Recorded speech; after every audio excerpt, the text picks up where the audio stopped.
जय श्री राम। आप सब कैसे हो? अच्छे हो ना? अच्छे ही रहना। तो आज हम कहानी कहते हैं भाई भाई के बंटवारे की। तो ज़रूर सुने और हमारे चैनल को लाइक सब्सक्राइब कमेंट ज़रूर करें। तो कहानी आरंभ करते हैं, सुनो। 4 भाई थे, माँ बाप गुजर गए। तो बड़ा भाई होता है, उसका ही कर्तव्य होता है अपने भाइयों को कैसे संभाले। और छोटे भाइयों को अपने बड़े भाई पर पूरा विश्वास होता है को वो हमारे साथ कुछ गलत नहीं करेगा। और बड़ा भाई था, वो बड़ा ही होशियार था और चतुर था। तो उस पर तीनों भाई बहुत विश्वास करते थे और बहुत भरोसा था अपने भाई पर। लेकिन उस भाई ने क्या किया वो देखो आगे। छोटे भाइयों को अपने भाई पर बहुत विश्वास था। तीनों भाई अपने बड़े भाई को पिता के समान मानते थे। लेकिन वो भाई अच्छा नहीं निकला और उनके साथ गद्दारी कर ली। वो तीनों भाई खूब काम करते थे, खेती बाड़ी करते थे। और खेत में जो भी अनाज होता वो बड़ा भाई बेच के पैसा लाता था। और घर में सबको खाने के लिए बड़ा भाई देता था। सारा काम वही करता था। तब विश्वास क्यों ना करे, आखिर बड़ा भाई था। लेकिन बड़े भाई ने क्या किया, उसने अपने पिता की जमीन आधी से ज़्यादा बेच दी। आधी जमीन बेच दी और बेच के खुद के नाम प्रॉपर्टी खरीद ली। उन भाइयों को तो कुछ पता ही नहीं।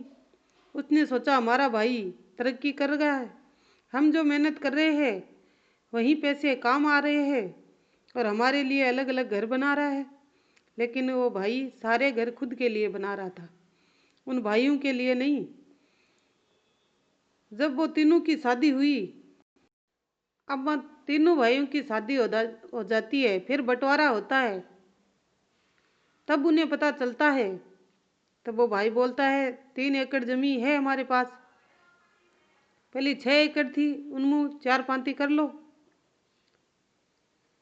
4 हिस्से हो जाएंगे। तब उन भाइयों के कुछ समझ में नहीं आया, आखिर ऐसा क्या हो रहा है, ऐसा कैसे हो सकता है, हमारा भाई तो इतना अच्छा था। तो उसने कह दिया कि मैंने इतना काम किया है, तुम्हारा शादी ब्याह कर दिया है, अब और मैं क्या करूं, सारा मैंने ही तो किया है। अब वो जो काम करते थे उनकी तो कोई वैल्यू ही नहीं। अब देखो, सारे भाई एक जैसे नहीं होते हैं, लेकिन कुछ कुछ होते हैं, उनके लिए ही ये कहानी है। अब उस भाई ने पांती मतलब उनको दे दिया थोड़ा थोड़ा खेत, और उसमें से ज़्यादा खुद रख लिया। अब तीनों भाई बेचारे जमीन ले ली, देखा हमारे भाई ने सब कुछ किया है तो जितना देता है उतना ही सही। फिर तीनों भाइयों ने अपना अपना खेत ले लिया और काम करने लगे।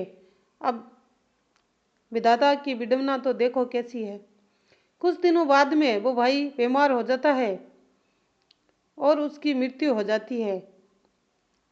मृत्यु होने के बाद में वो भगवान के पास जाता है। तो भगवान बोलता है, अरे तुम कैसे भाई हो, अपने ही भाइयों से गद्दारी कर ली। ये कैसा कलयुग आ गया है कि भाई भाई का ही नहीं रहा।